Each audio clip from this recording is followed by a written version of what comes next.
तमाम forces body पे act तो कर रही हैं, फिर भी बॉडी इक्विलिब्रियम में है, उसके अंदर कोई हलचल नहीं है, स्मूथली एक्ट कर रही है, स्टेबल है।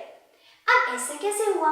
अगर हम एग्जाम्पल देखें सीसॉ की, दोनों बच्चों का वेट बराबर हुआ तो वो बिल्कुल एक स्टिल कंडीशन में आ चुके हैं। अब कोई भी ऊपर मूव नहीं कर रहा और कोई डाउनवर्ड मूव नहीं कर रहा, तो ऊपर नीचे मूवमेंट होने का मतलब था कि उनका वेट थोड़ा डिफरेंट होता, डिफरेंट तरह से फोर्सेस एक्ट कर रही होती, तभी वो मूवमेंट शो कर सकते थे।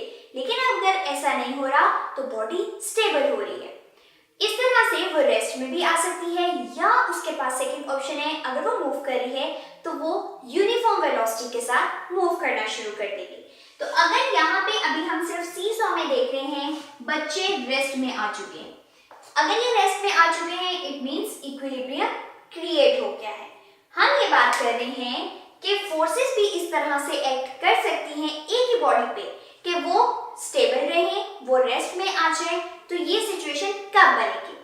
हमारे पास बहुत सारे एग्जांपल्स हैं, घरों के बेड हैं, किचन है, पूरी की पूरी जितनी भी हमने चीजें जहां जहां सेट की हुई है वो वहां पड़ी हैं। तो क्या उनके ऊपर फोर्स एक्ट नहीं कर रही? कर रही है, डेली बेसिस पे कर रही है, हर टाइम कर रही है। हम यही बात करते हैं कि जो अर्थ है वो हर टाइम हर बॉडी को अपनी तरफ अट्रैक्ट करती है। अगर वो अपनी तरफ अट्रैक्ट करती है, इसका मतलब है हमें तो नीचे गिर जाना चाहिए, जमीन के अंदर ही दब जाना चाहिए, पर ऐसा नहीं होता। इसलिए नहीं होता क्योंकि हमारे ऊपर बहुत नंबर ऑफ फोर्सेस एक्ट कर रही होती हैं। तो क्या होगा, अगर एक फोर्स डाउनवर्ड एक्ट कर रही है, साथ ही साथ एक फोर्स अपवर्ड भी एक्ट कर रही है, दोनों एक दूसरे को के जब बराबर हो जाएंगी तो क्या कर देंगी, बॉडी को स्टेबल रहने में हेल्प करेंगी।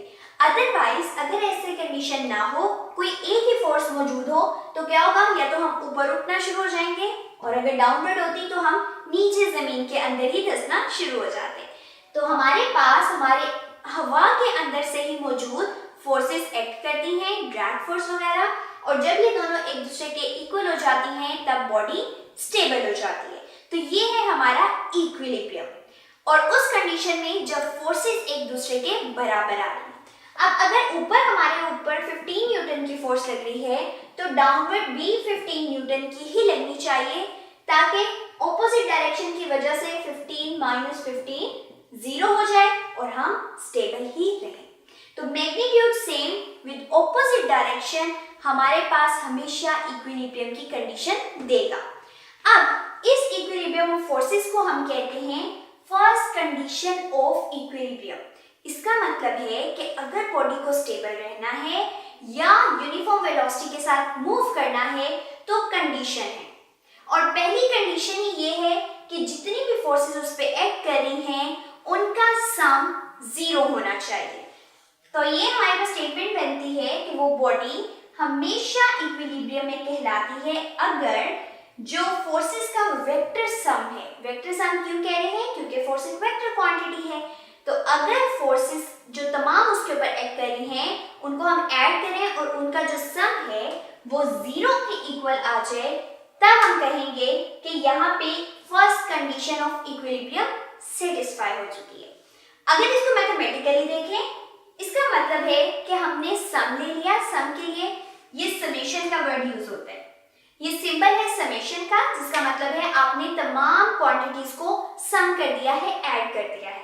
अब चाहे उस बॉडी पे F1 लग रही होती, 2, 3, 4, जितनी मर्जी फोर्सेस एक्ट करें, लेकिन at the end answer zero आना चाहिए। अगर यूं होगा तब आपकी ये कंडीशन सेटिस्फाई। अगर हम इसको रेक्टेंगुलर कंपोनेंट के हवाले से देखें कि कुछ इस तरह से बॉडी मूव कर रही है, हम इसको घसीटते हुए एक ब्लॉक को आगे की तरफ लेके जा रहे हैं। तो हॉरिजॉन्टली जब मूव करते हैं means x direction, x axis के अलोंग लगने वाली हमारी अगर तमाम फोर्सेस इक्वल हो जाए, और इसकी सबसे अच्छी एग्जांपल है टग ऑफ वॉर, जिसमें एक ही रस्सी को दो मुख्तलिफ टीम्स अपनी तरफ खींचती हैं, और अगर दोनों इक्वल अमाउंट में फोर्स लगा रही होंगी तो हमारा मैच टाई हो जाएगा। ऐसा ही होता है ना कि एक पॉइंट रख दिया जाता है, एक टीम इस साइड पे, एक टीम इस साइड पे। अगर उस पॉइंट को दोनों टीम क्रॉस नहीं करती तो दोनों ही नहीं जीतती। अगर एक ज्यादा फोर्स लगा के उस पॉइंट को क्रॉस कर लेती है तो वो टीम जीत जाती है। इसका मतलब है कि दोनों टीमों में से किसी एक टीम ने ज्यादा फोर्स लगाई, लेकिन अगर दोनों बराबर लगा रही होंगी तो कोई भी मूव नहीं करेगा, सारी स्टेबल कंडीशन हो जाएगी। उस कंडीशन में हम कहेंगे चूंकि ये एक्स एक्सिस के अलोंग हो रहा है तो एक्स डायरेक्शन में लगने वाली तमाम फोर्सेस जीरो हो चुकी हैं। तो समेशन जो होगा एक्स डायरेक्शन में वो जीरो होगा। इसी तरह से अगर हम कोई वाई डायरेक्शन वाली चीज की बात कर रहे हैं जो इस तरह से मूव कर रही है, दोनों तरफ से फोर्स लगी लेकिन चूंकि बराबर थी तो बॉडी रेस्ट में रहेगी, उसके ऊपर कोई इफेक्ट नहीं होगा। तो यहाँ पे कंडीशन बन जाएगी कि जितनी भी फोर्सेस वाई डायरेक्शन में लग रही थी वो तमाम की तमाम जीरो थी। बेसिकली मकसद ये है कि फोर्सेस का सम जीरो होना चाहिए, तब ये body first condition of equilibrium को सेटिस्फाई करेगी।